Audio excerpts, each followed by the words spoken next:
Welcome, everybody, to our CW Heroes cast for this year's virtual Dragon Con. This is the American Science Fiction and Fantasy Media Track. Because this year, normally we'd have panels for each one of the shows, but we don't have enough time this year. So we're going to try something a little new and different. We're going to do a very rapid fire kind of crazy look at all of 6 of them shows. We're going to just skip Stargirl because later this afternoon we're going to have one of a pre-recorded panel drop there where we discuss the first season of Stargirl.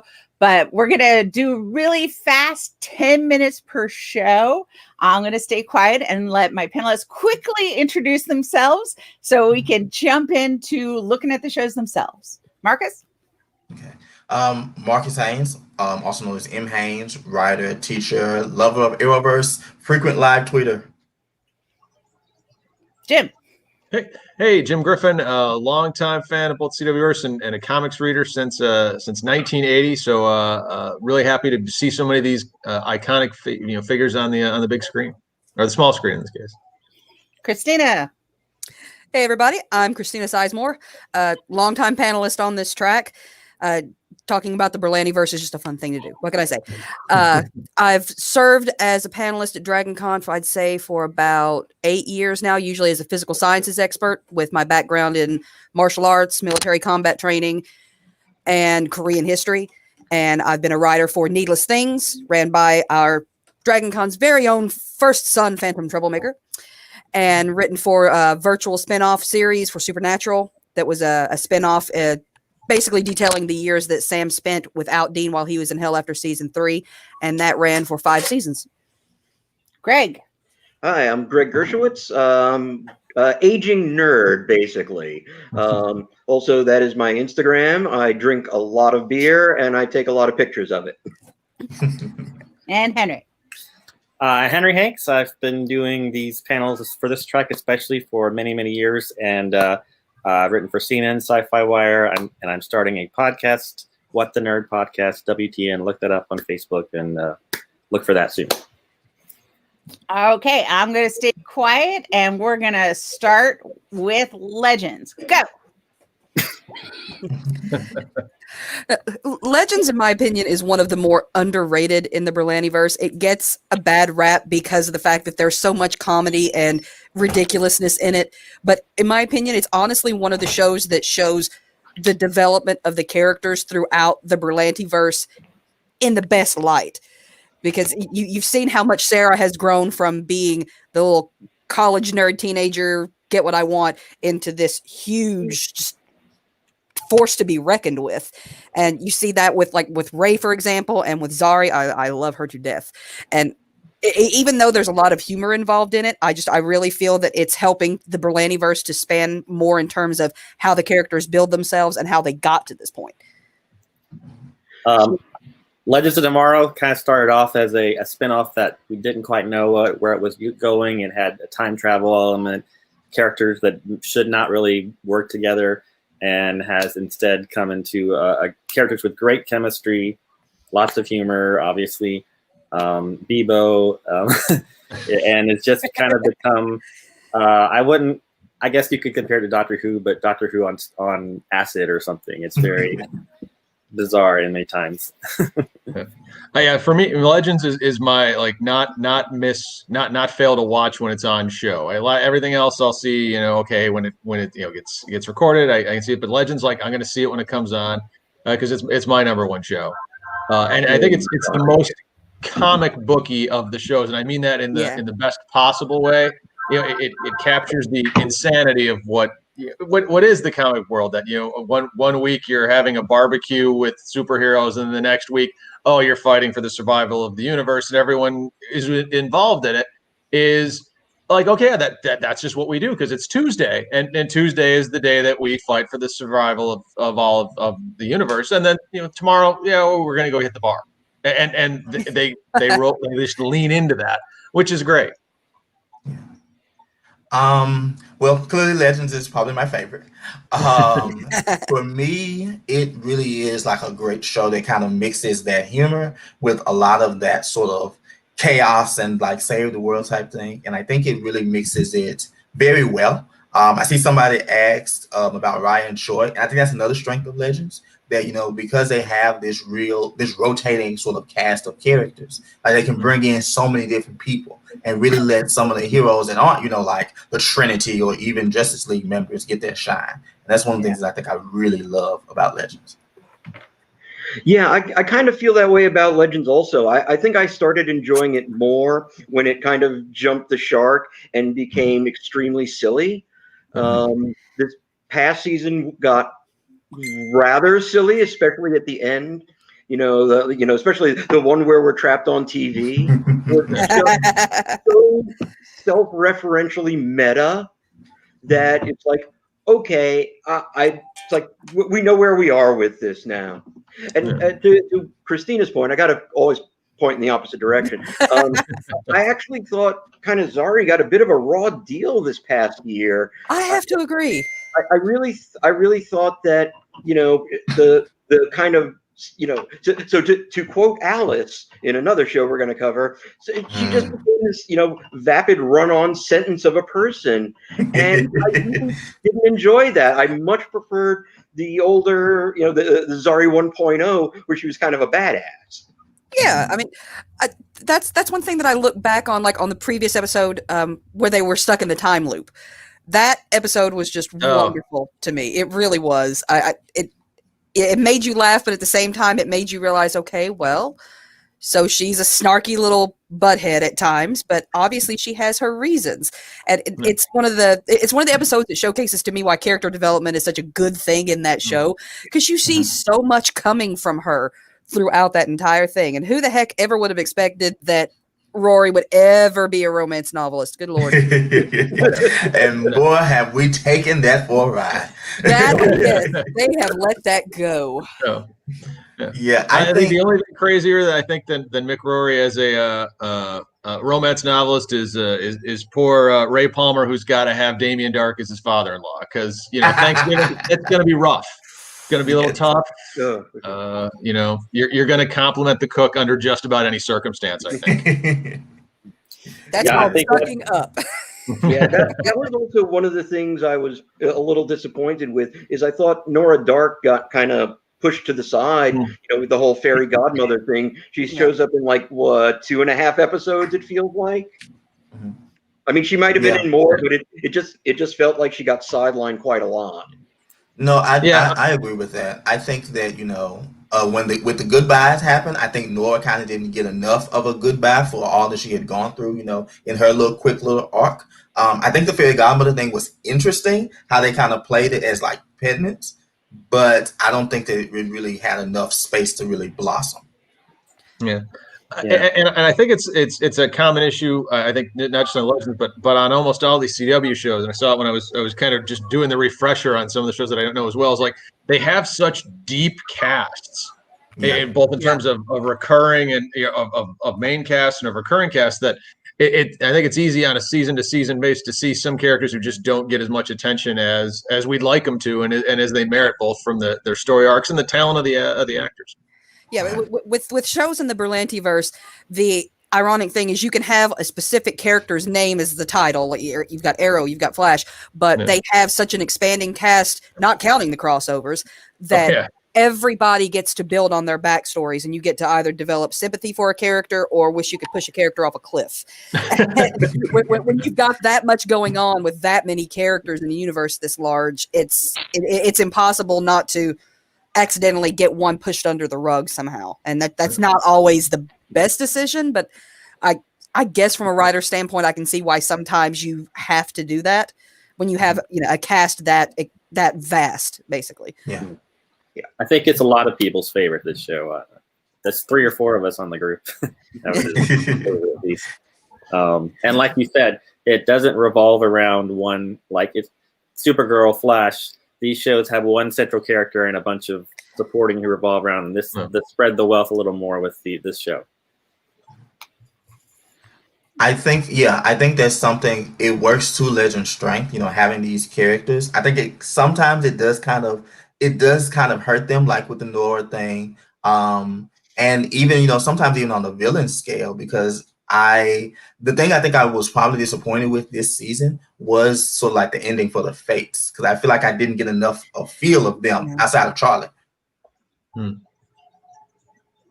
Yeah, no, I agree with that. There was, but they were at least there for the whole thing, even if they were very kind of flat as characters. It's like this is what this fate does, this is what this fate does, and Charlie gets to be a real character.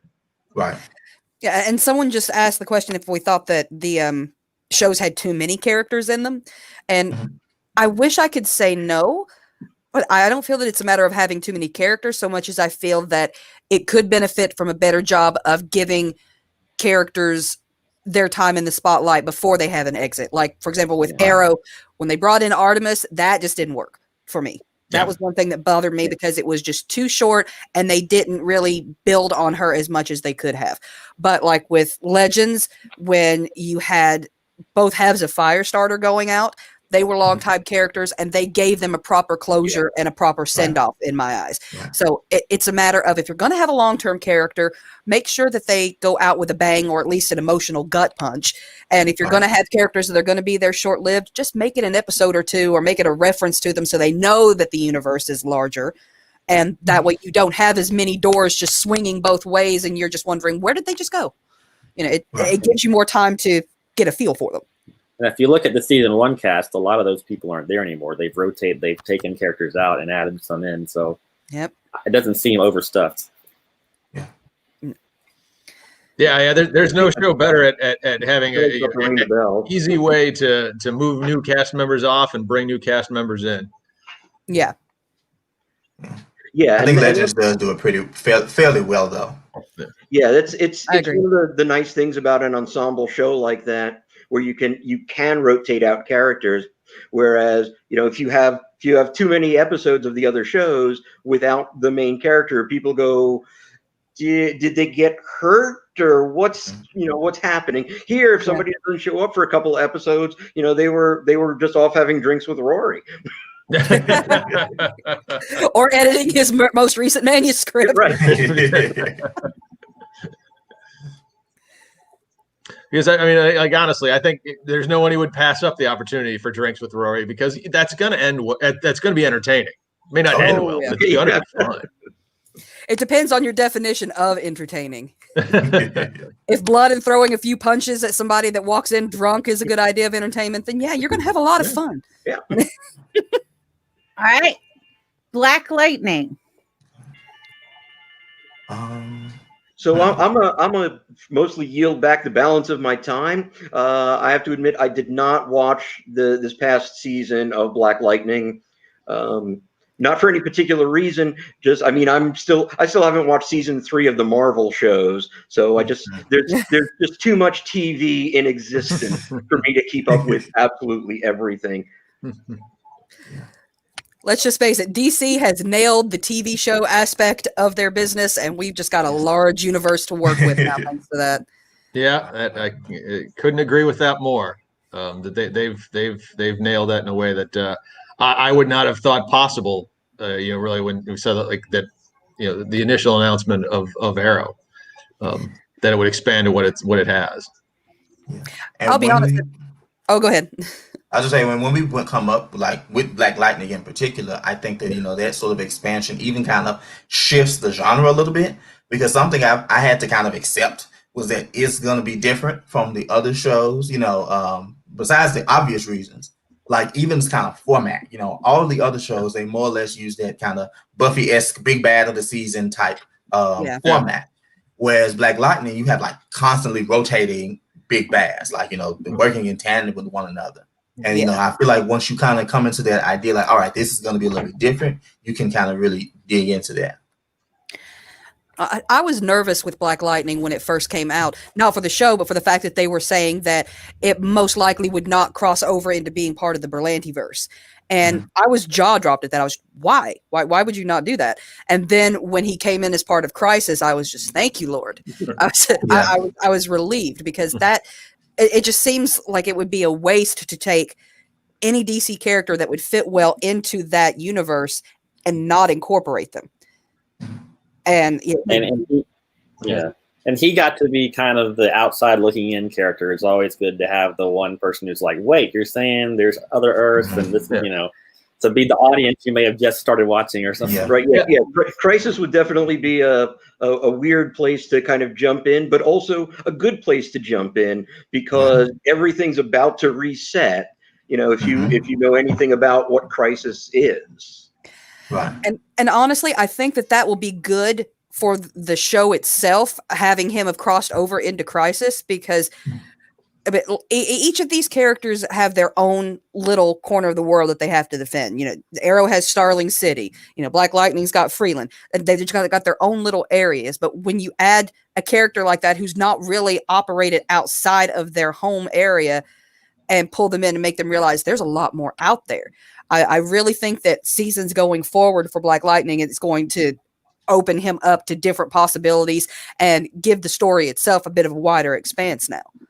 Yeah, and I'm looking forward to that, because we dealt with kind of a continuation of that same plot line, since season 1. The ASA and like leading up, we're still dealing with Tobias 3 seasons later. So right, it's still green light and all of that. So right. Yeah. So I'm looking forward to seeing sort of like that range expand. And I think that's something that Black Lightning does that kind of helps it out a lot, is that it has different heroes that are more or less on equal footing. So you can have like Black Lightning doing like the big major crossover world ending stuff. And you have, like Thunder, maybe Lightning, kind of doing a little more of the street level stuff. So I think it's good that it can kind of function on both levels. Yeah.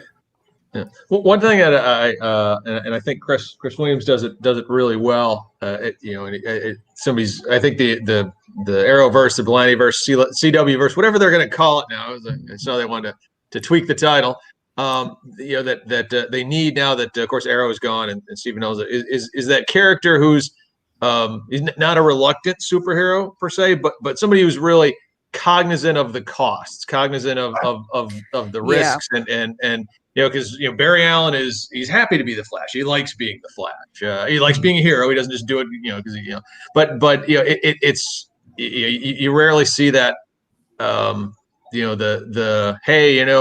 don't really want to have this burden, but somebody needs to do it. I've got these powers. It's the Spider-Man great power, great responsibility bit, and I think he really kind of transmits that the seriousness, without it being overly done, but perhaps a more serious approach to, hey, this is an important thing that we're doing, but it's not it's risky, and I'm not.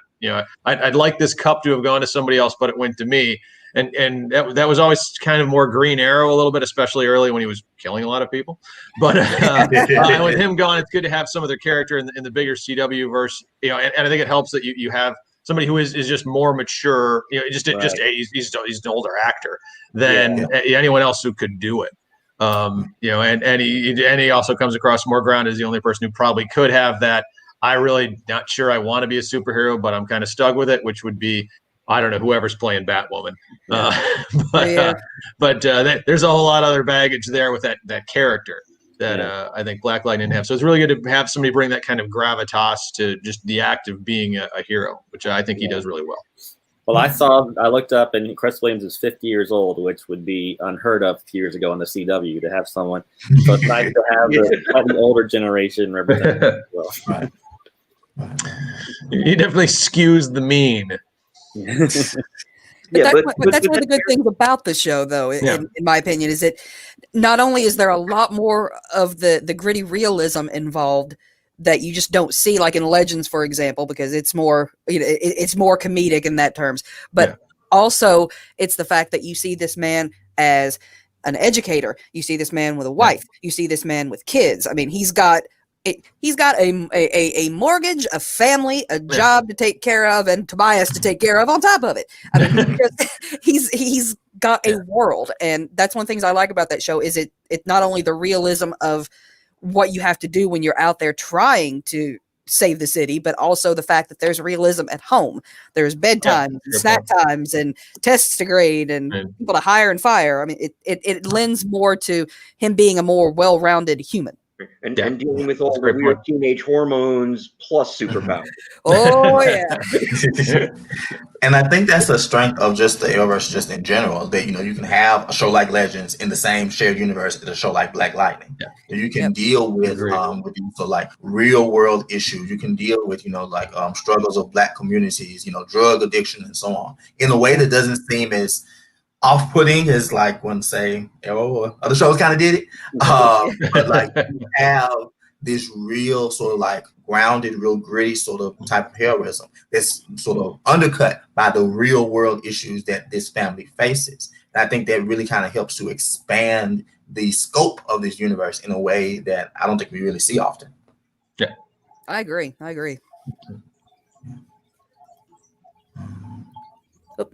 So, Here's a question. Let me see here. Showrunner said they originally didn't want to be in the same world as the other shows, but they were the only show that really leaned into Crisis before the crossover. Huh, good point. Yeah. Yeah. I mean, that's a good point. Yeah, and I like the approach that I think they went this year with Christ, and I think it would go well in the future. It doesn't need to be super integrated into the rest of the universe. I think you touch your toes on it periodically, and I think it'll work very well. As opposed to something like where Supergirl, Legends, Flash, where having them more integrated really does and it's already established, but it works pretty well. I mean it feels like they should interact more. Yeah. And I feel like they kind of had to lean over into Crisis beforehand because a lot of their viewers probably weren't familiar with Crisis happening a couple worlds over. Yeah. So they definitely needed to kind of like set that foundation. Yeah. But I mean, even if they don't carry it over into it being more integrated into the general universe, I'm just glad that it at least got its moment in the sun in the Crisis storyline. Oh, absolutely. It gave you a reason to root for that character even more because you saw what he did, what he lost. It gave you more of a reason to feel that there was a lot more cohesiveness to everybody's job in this. Yep.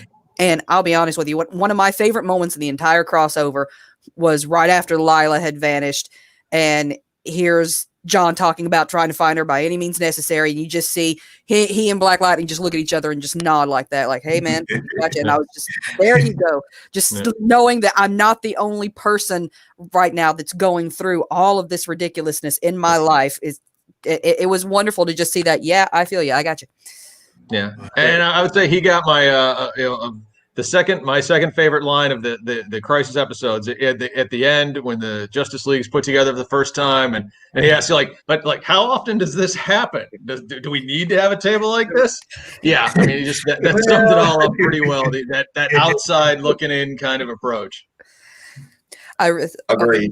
Absolutely agree. That would have been awesome. So yes and no.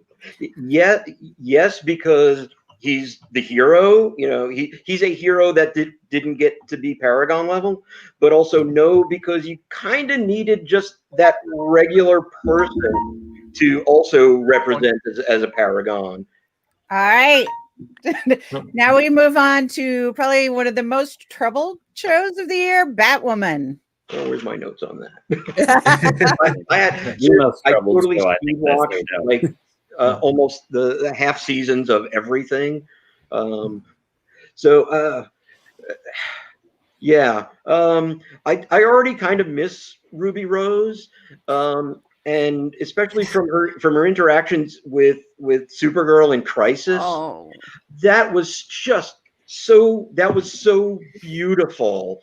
And it was and we're gonna miss that from here on in, and I have no idea where they're going with it.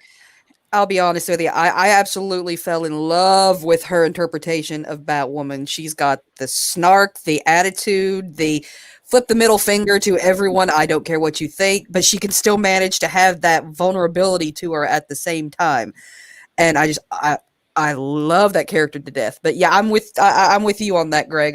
The fact that now with Ruby being gone, that's going to put into question how it's not only going to go forward with the show, but also it pretty much nicks the entire concept of having a World's Finest crossover in the future.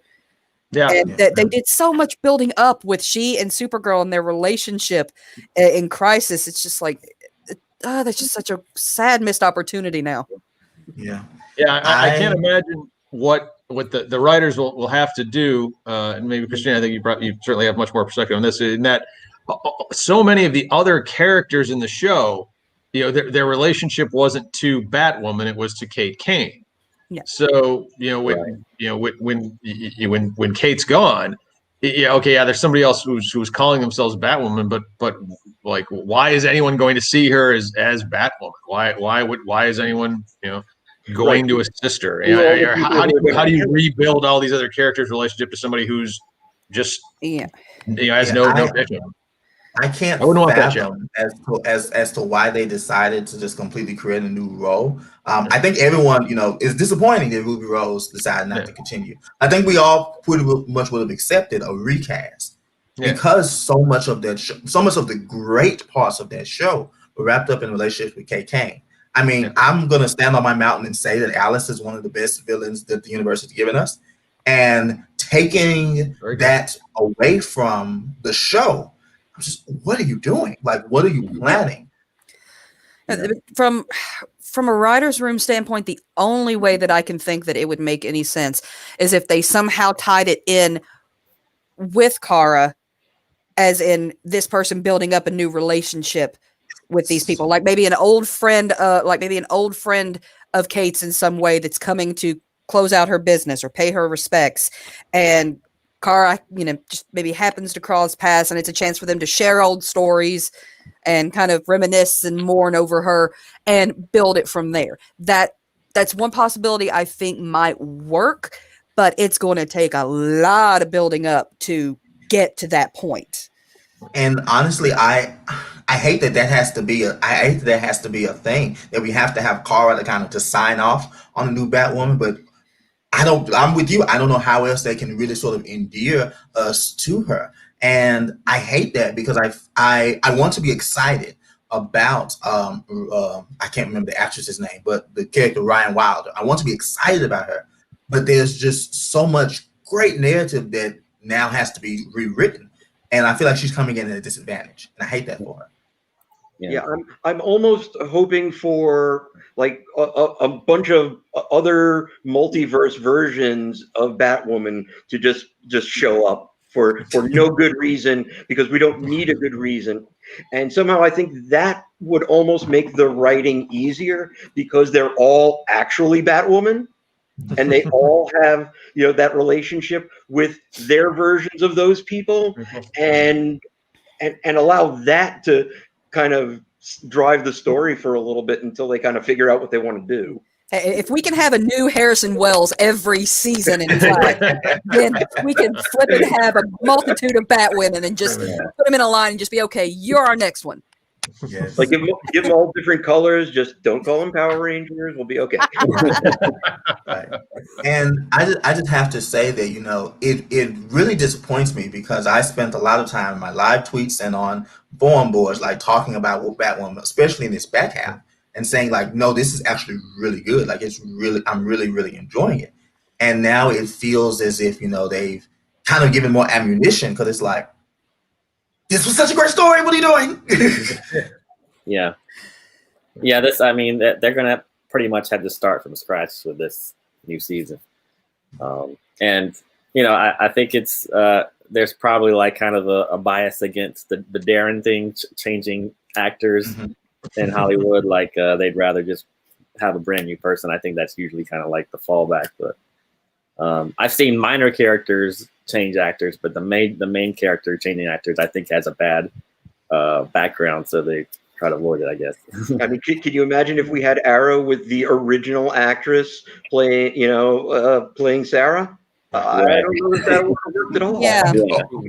I mean, that kind of thing works well in daytime TV for soap operas, but not in the geekdom. We tend to revolt a lot more in that aspect. Yeah, unless you have a Doctor Who type character who can change different faces, But I will say that that it could have been, they could have made the best of a bad situation, because we already have characters whose entire shtick is changing faces.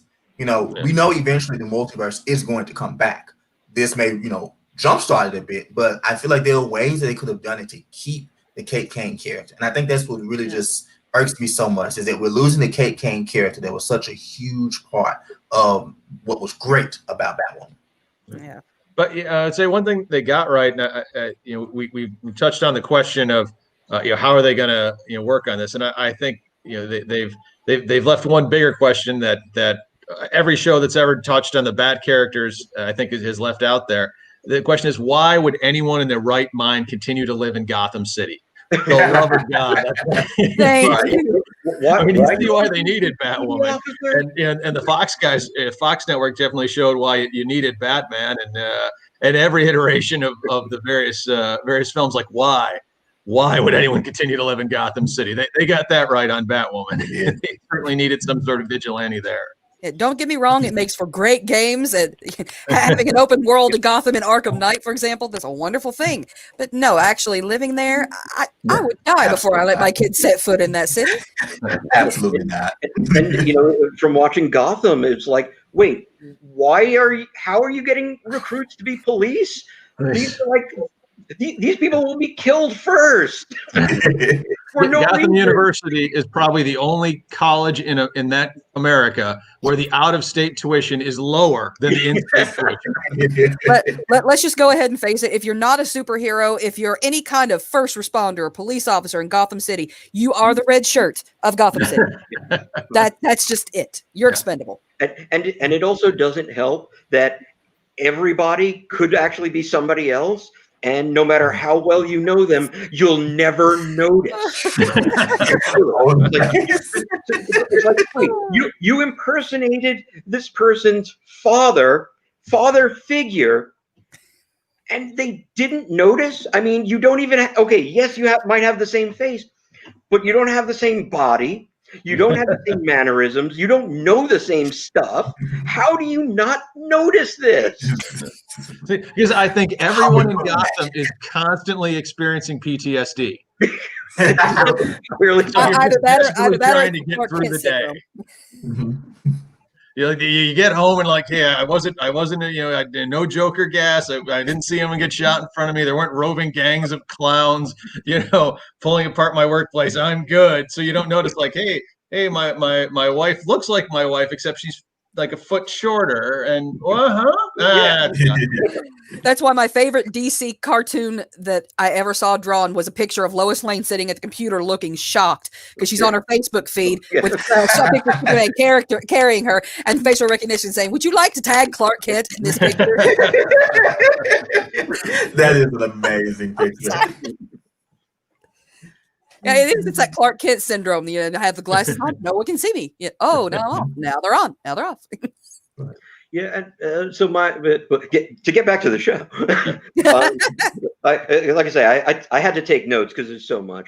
One of the things about Alice is that she apparently has a lot of money and a lot of access to a lot of high-level scientists, right? Because when she shows up with the antidote for that stuff that the company that made it didn't have an antidote for, that's a lot of biochemical research going on.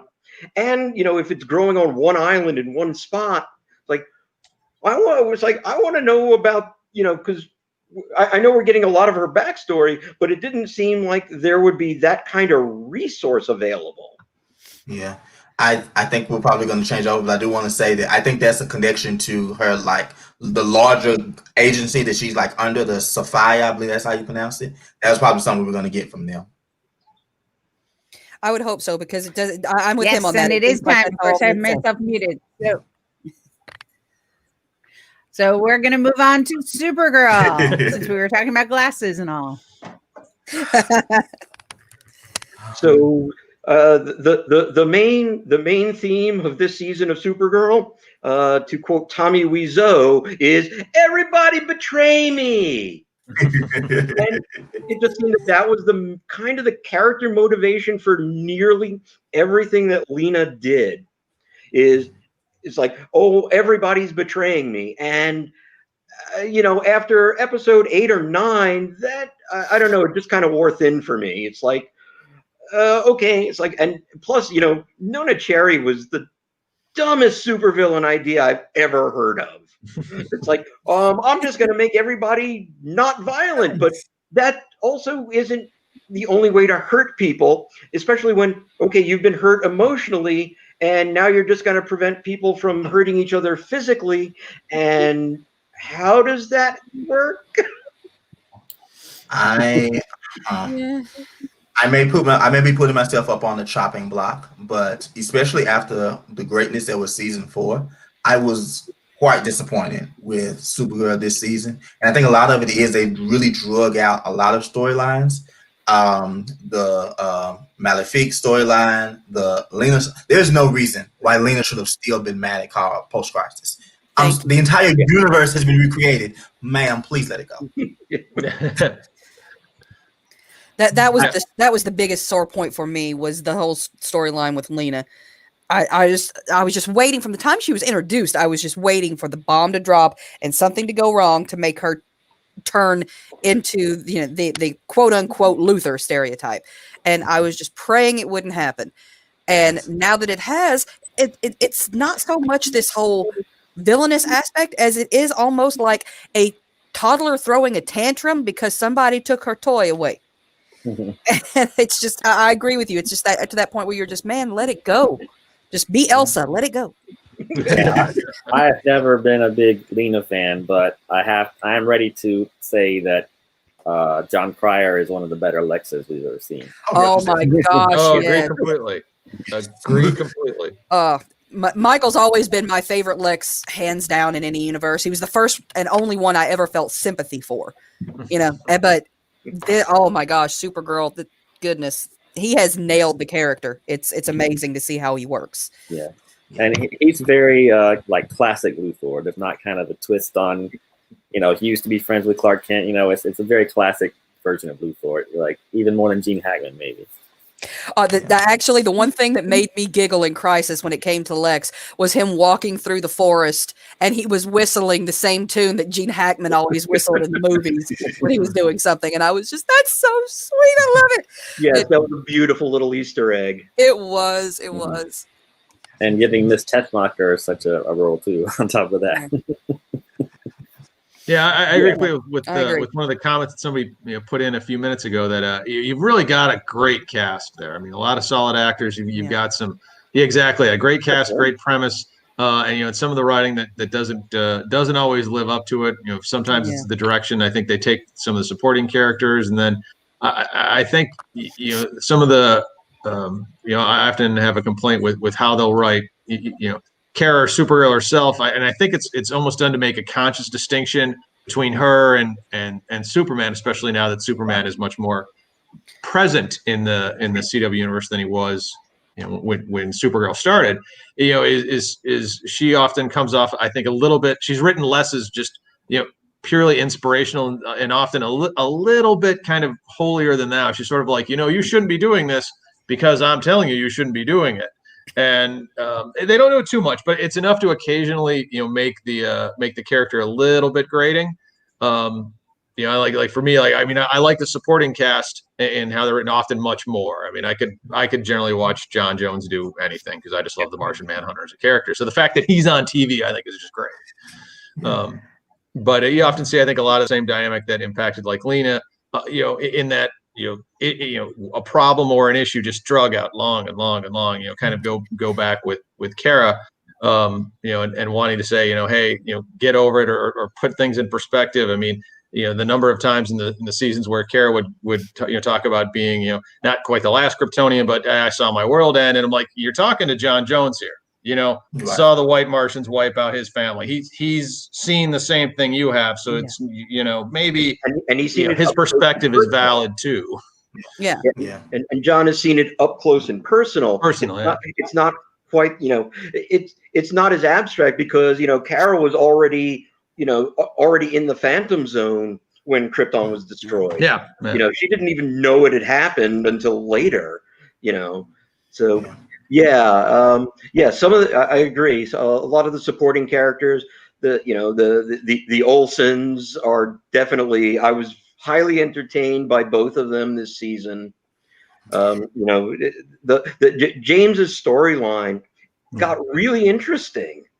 You know, with him going back and becoming Guardian and all of that. I really like that. Well, that's one of the good things, in my opinion, about the Berlanti-verse. They take the original character, they take the origin of the character, but they make them their own for the screen. It's like Batman and Green Arrow were my favorite DC characters as a kid. And you know that in the comic book, Oliver's a lot more snarky, comedic, sarcastic, but in the show he had this really dark and gritty edge, which I thoroughly enjoyed the take. And with Supergirl, I absolutely love Jimmy in this show because they made him more tough, more independent, more outspoken, more devoted. And with Kara, even, for example, in the comic book, there's a reason she got a Red Lantern ring. I mean, she was constantly angry, full of rage. And in this show, they lean more towards the hopeful aspect of her and the positive aspect.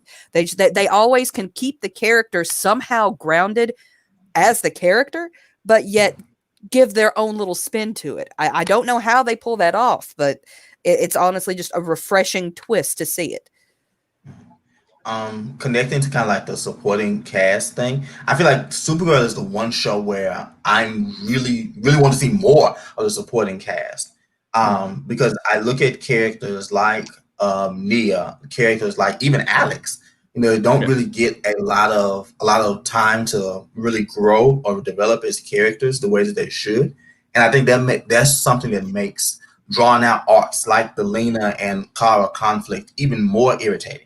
Was like instead of watching Lena try to not be a Luthor for the 6th episode in a row, why don't we go over and see what Nia is doing? Like, why don't we see how Alex is doing now that she's not even at the DEO anymore? Like, there's so many great things that I feel like they could pick up on, but they're stuck sort of representing the same drawn out conflict again and again and again. Yeah, the storyline with Nia and Brainiac, that was like, that to me was far more interesting than anything that was happening up at the real super level. It's like this actual it was a more human story with people who aren't human.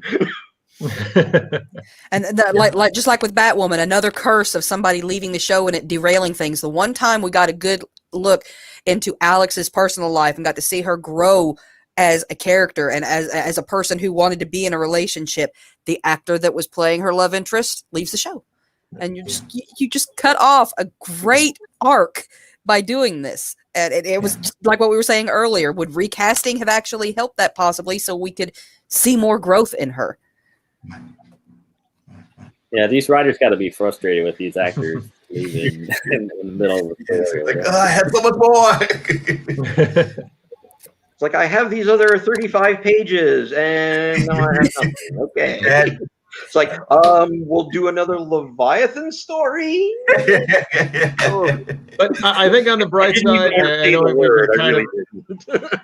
I think a little down on Supergirl as a show, you know, probably of all the shows we've talked about today. But I think, you know, the way they ended the season, you know, Lex, you know, I think hopefully finally resolving the Lena, you know, Kara issue and putting Lena, I think, you know, fairly firmly on the side of I'm not with them, you know, piece.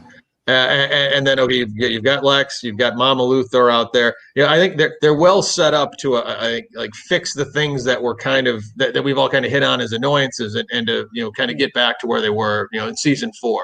You know, so hopefully this can be like was it a season 4, I think, of Arrow, where it didn't quite work as well as it wanted to because of where they you know, the deviations kind of from the format that they introduced. That was the season they tried to shoehorn in everybody and their sister. Yeah. I mean, I think they're well set up for the next season. Well, and that's the thing, right? We're all hopeful for the future of these shows. We want these shows to continue. We're you know, we are being nitpicky because it's what we do, but we actually love these shows. Yeah. And so do you. All you out there. You think we can't see you, but we can. All right. So now we leave Supergirl and we move on to The Flash. I have been extremely happy with the show. I really have. And yeah, I know that it's probably going to put me on the chopping block with some people because I know that they get tired of the whole, oh, who's the new villain speedster of the week?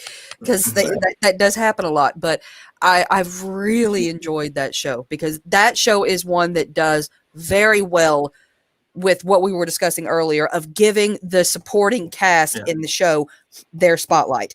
In my opinion, it's the show that does that the best in the entire Berlantiverse, hands down.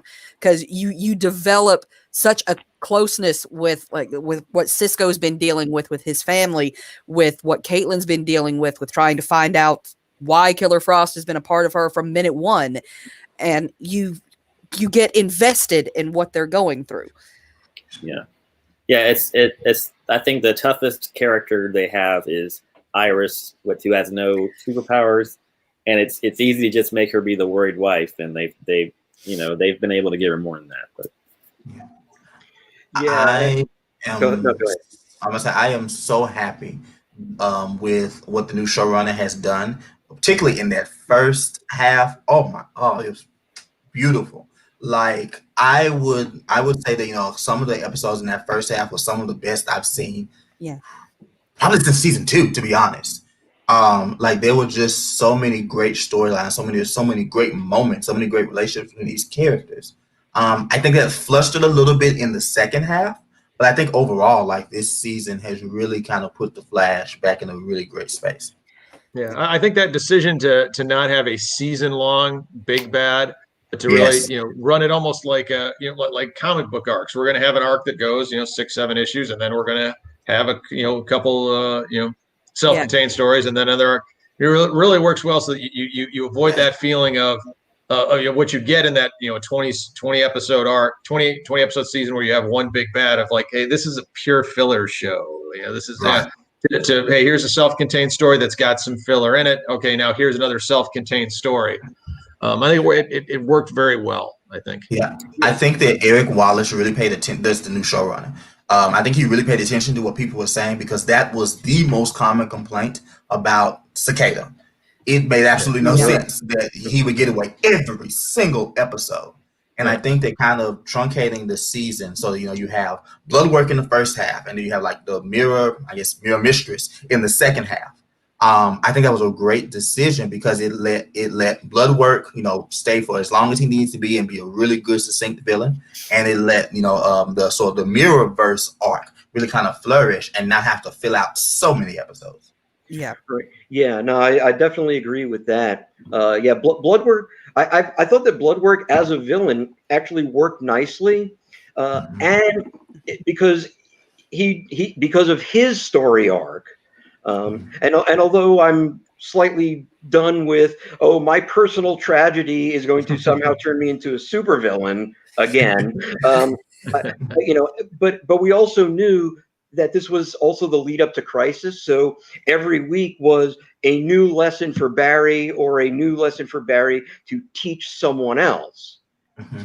And then, in the second half, where we have the whole Mirrorverse thing, which I have questions about rebooting the universe. It's like, is that part of the multiverse? Does every Earth have its own Mirrorverse? How is that working? We're not going to cover that here, I'm sure, but just something to think about.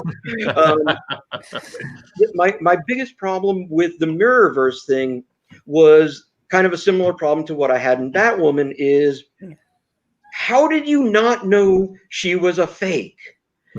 I mean, come on. But what they hinting towards, like when Cecile confronted him and he had like the whole big board, I thought they were kind of alluding to the fact that he had idea but just couldn't fully put it together.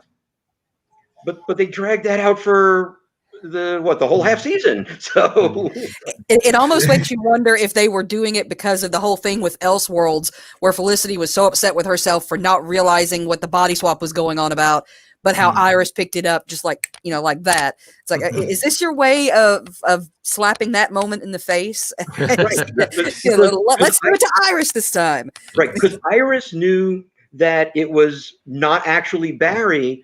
In that same, in the Bloodwork part, she knew instantly. She knew in no seconds that that's not Barry.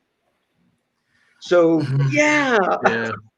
I mean, they did drag it out, but I will say that Barry he knew something, but he was being gaslighted a lot. Like he had, I mean, when your wife's father tells you that no, she's fine, you need to do better, it made me kind of make you back off a little bit. Yeah. Well, and I think and they've done I think as good a job as you can do with that. I think it'll be a challenge for the Superman and Lois show when it comes out.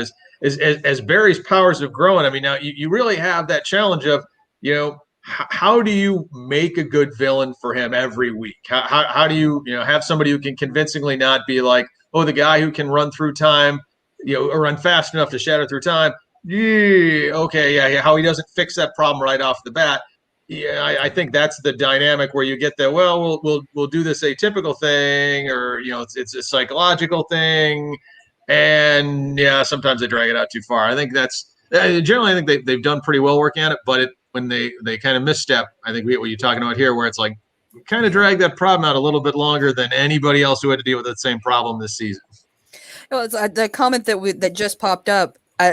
Where she was saying that she was upset that it seems like they always have to throttle Barry's powers most of the time. Yeah. I do have to agree on that because it ties in with what you were saying, Jim, in terms of things being drawn out because of the fact that they as much as I adore that show, they do have a history of before this most recent season of every bad guy being the next Speed Force multi-villain. Yeah. And they always have to find a way to somehow just put Barry on Red Bull practically so that he can take care of this next Speed Force villain. So that is one vice that I did have as well for that same reason. It made it drag on quite a bit.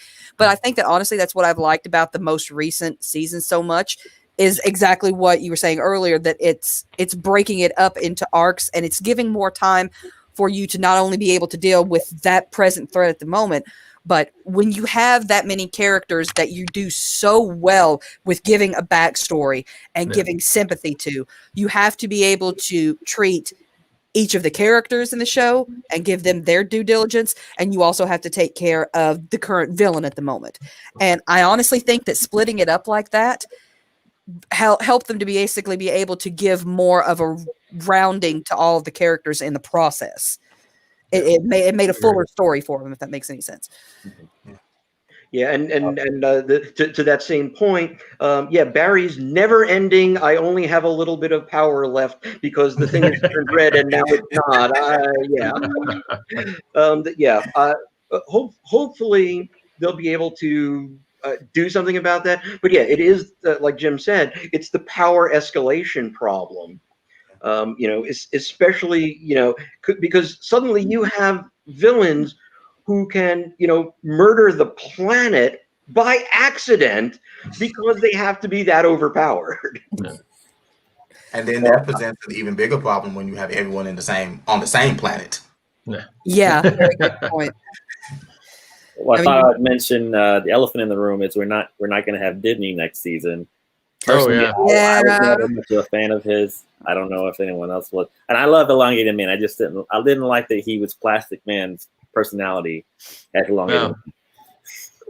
Yeah, he was definitely Plastic Man for sure. Yeah, which maybe now we'll get Plastic Man. It's like, does the Flash team have to have a stretchy guy? I think that DC's been talking about a Plastic Man movie for 30 years, and maybe that's some reason why they're still holding out hope for it and haven't put it in the show, or I don't know. But I'm happy to say that if you were going to lose any supporting character from the Flash, that's the one that I'm like, okay, cool. He was just too smarmy for lack of better phrasing. It really bothered me how his personality was, and honestly, I'm relieved because with them introducing Sue, I was petrified that they were going to go along the storyline that they did in the comic with Ralph and Sue.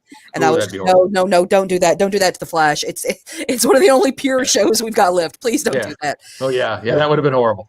That would have been bad. So I'm relieved. Yeah. On the upside, it actually is one of the easier ways to write the character out. His story arc actually allowed him to be written out because he and Sue are going to go off, have a show that's never going to be made. And maybe we'll get, the periodically, but it's not like it's not the same problem as with the other shows. Yeah. Good point. No. Oh, All right. hit by the bell. So, Well, there's your answer. yeah, I had heard they actually are going to keep Sue. So, all right. Last but certainly not least, Arrow. I'll be honest with you. Arrow has a very, very special place in my heart for many different reasons. It's therapy for one, and it's something involving my late husband and I for two. So I was worried that it wasn't going to get the closeout that it deserved, but I think that they did a good job of giving Oliver his finality and his peace, and that honestly, that's all any actor can hope for the closeout of their character, and that's all any dedicated DC fan could hope for. So I'm really happy that they were able to do it the way that they were, and make you not as sad about it, if that makes any sense. You saw that he got his afterlife. You saw he got his peace. You saw he finally got a chance to be happy. And in my opinion, they really did end it perfectly well. Yeah. I think that was one of the best series finales, and certainly in the genre realm. I think it's one of the best in the last 10 years, 20 years really. I mean, it closed out the character loop. You're using the season as kind of the lead up to Crisis, and I think that finale episode, where you didn't try to really shoehorn. Okay, even though he died, we're gonna. I mean, you brought back a flashback, which in the structure of Arrow, given how the first 5 seasons worked, having it be a flashback, half flashback, half present day, worked perfectly. It was how the show had always been. And even leaving it that little bit of a door open, not to Green Arrow, but if Stephen Amell ever wanted to do a cameo again, he was Spectre. He could pop up somewhere else again if it made sense and everyone wanted to do it in a way that wouldn't undo the finale of Arrow. So I think that was just they really hit that ball out of the park. Yeah. I felt early on that the only way this show could end was with Oliver Queen dying. It just felt like that was where they were going with it. I didn't expect him to be dead before the finale. That was with me for a loop. Speaking as someone who got into the verse, through like Flash and Legends and then went back to Arrow, I can say that I feel like this finale really, really kind of cemented what this show, the finale, this last season in general, really kind of cemented what the show was. I think it was a good sort of like tribute to everything that Oliver had gone through and like everything the show had done and had meant for people. So I really enjoyed it for that. Yeah, I almost got slightly derailed with the that Canaries episode just before the end, because I felt like, did I miss like 3 or 4 episodes? I feel like I'm like in the middle of a story here. I wasn't quite sure what was happening. That said, I am absolutely looking forward to that spin-off show. I really hope we get Future Star City, because it is going to kick so much ass. Yeah. That was an interesting. Sorry. That was an unexpected thing. I felt like the Canaries spinoff was pretty much a go, and they definitely picked up Superman and Lois, but that one's still on the. And now with the COVID thing, we don't know where it's going to go, but it's not officially not happening though. So I kind of if they agree. don't do that and they make John Diggle a Green Lantern, I'm okay with that. I'm absolutely okay with that. The Diggle Green Lantern thing, you gotta pick that up somewhere, Yeah, I mean they definitely teased that. The pilots don't always work. So sorry, Christina, we couldn't quite hear you. We're having trouble hearing you. Yeah. So yeah, there we go. That's better. Yes. sorry, my computer kicked me, so I'm having to do it on my phone now. But no, if Supernatural proved anything, it's that you have great ideas for backdoor pilots, but they don't always like to work. Yeah, because they definitely teased that the lanterns exist because it was one of the symbols on the Anti-Monitor's door. Yeah. Mm-hmm. So Yeah, and it was one of the new alternate Earths that we Yeah. saw at the end of Crisis. Yeah. right. I forgot all about that. Yeah, and it's kind of tough too because they're talking about an HBO Max Green Lantern show, so I don't know how they're gonna work around that. But Look, just show me the petition where I need to sign up to get Diggle to be that Green Lantern. I mean, yeah, he might be one of like 50 Green Lanterns on that. I mean, who knows? But Yeah, well, that's And hopefully they can use that as the setup for what will eventually be, the JLA JSA team up that will eventually be, not this crossover, but I'm betting like 2 crossovers from now. Right. and who are we casting as Guy Gardner? Yeah. So yeah, the whole like I said, the first, again, I hate to say, I can't really say the first half of Arrow, Yeah. but it very much paralleled the Flash in that every week, even at this late stage, we're having to teach Oliver a new lesson. And Oliver is having to teach lessons to the people he's gonna be leaving behind. Right. And so I felt that actually I kind of liked that because those were the first 2, and then Batwoman and Supergirl get totally blindsided by the thing, and apparently like everybody in the Arrowverse has made a deal with the Monitor. And no one knows. It's like Lila, okay, Harbinger, okay, I'm going to say this, it's terrible. Harbinger's suit stunk. The suit was terrible.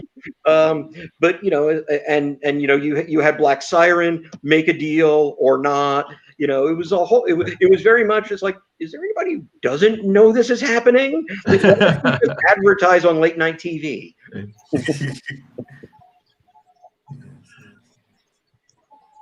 But yeah, what do you guys think? I guess it's a good way to kind of get to the end. Is what do you guys think of Superman and Lois coming up and what's going to happen in the future? I guess that's a good way to go out. Well, I was nervous about the show coming out because I hadn't got to really. None of us had really gotten to get enough of Superman and Supergirl to really judge, how he and Lois were going to work together. But I think that Crisis actually helped with getting more into those characters, getting more of a feel for them. So now that I've seen how they interact with each other and with everybody else, I'm actually looking forward to this interpretation. It seems like they actually have a pretty good handle on the characters. Yeah, I thought we were going to get this show, 15 years ago after Smallville ended. But I do really like the way that they've had the characters come through Supergirl and like she says, Crisis. So yeah, again, it's one of those things.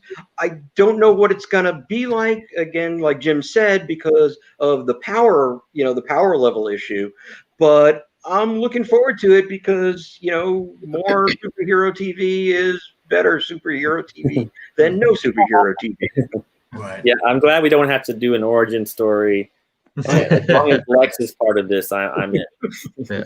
And I agree with Christina that getting the opportunity to see the actors take on the characters through Crisis really made me feel good about where they'll be able to go with the series with the actors. And I think the writers had a good handle on how to do their interactions with each other, how to do their interactions with other heroes, other villains, and you avoided the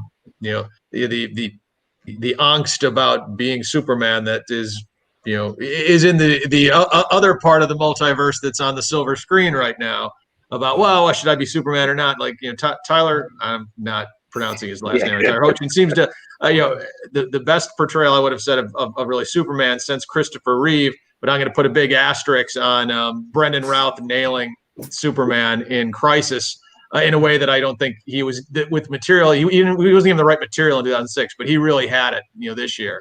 And I was like, yep, that's Superman from Kingdom Come. He really nailed that. And I think Tyler has done the same thing for Superman on, I guess, Earth 1 now. Yeah, I'm kind of in agreement. Okay, and that comment that was just left, the stupid Yes. I'm kind of in agreement with you all that, you know, I don't know where they're gonna go with it per se. Yep. I'm really interested to see sort of like what they do, especially since it seems like their kids are gonna be almost as big a part of the show as Lois and Clark. So I'm really interested to see what happens, but I'm hoping that we get some Lex, because if we can get John Crier's Lex over there, I will be all in.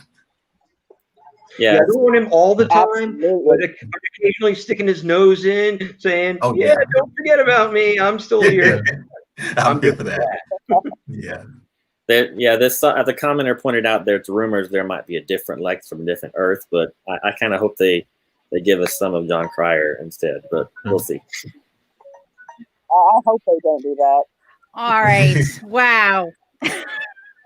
Yeah, that would be dumb since Yeah. Tyler Hoechlin was on Supergirl, so it doesn't make any sense. Thank you very much, everybody. That was quite the whirlwind, I think. That was a lot of shows. Thank goodness we didn't mix Stargirl into that. But I want to thank you all. You kept way on track, did an awesome job. We had some great comments from everybody, so fantastic. We're going to have lots more stuff next year. We're going to have we'll go back to tons of content with lots of panels that will cover all these things. So no, we'll worry about that next year. I do want to bring up real quick that it's going to be our last live streaming panel for the weekend. So that tonight we're going to have, that's being weird. Why aren't you? It's interesting. Literally, I changed from my free plan to a pay plan, and it just went back. For some reason, it's not letting me do my overlays. So let me see if it'll let me delete some. But tonight is our last panel. It's Watchmen. We're going to look over the Watchmen series and kind of get a sense of, kind of what we thought as far as how they handled it. That's going to be 7:00 tonight, Eastern time, of course. So please join us. It should be a really interesting discussion. And I think it'll be a pretty awesome one. So thank you, everybody. All right, thank you. Thanks, everyone. Hope to see you next year. Yes, in person, hopefully. Yes. All right.